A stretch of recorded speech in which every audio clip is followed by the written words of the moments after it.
Annalisa, nimekuita mara ngapi? Nimekuita mara 2. Annalisa, yani unajua kwamba mmepanga harusi na harusi hiyo inafaa kufanyika muda usiokuwa mrefu, alafu unaamua kutoka kwa mzee wako Robert unaenda moja kwa moja hadi kwa Kefa, na huyu Kefa ambaye unaenda kwake ndiye ambaye amemteka nyara mtoto wako Kilian.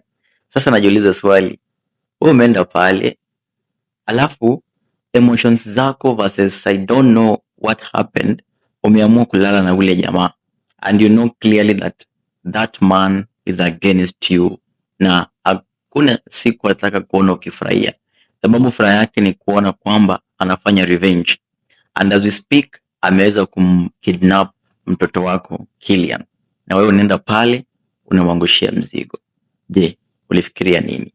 Hili jambo mtazamaji, kwa kweli wewe unalichukulia kivipi? Je, unadhania kwamba tamthilia hii inatufunza kwamba kuna wakati ambapo watu wanafanya maamuzi bila kufikiria, ama wanafanya maamuzi tu sababu wameamua kuyafanya?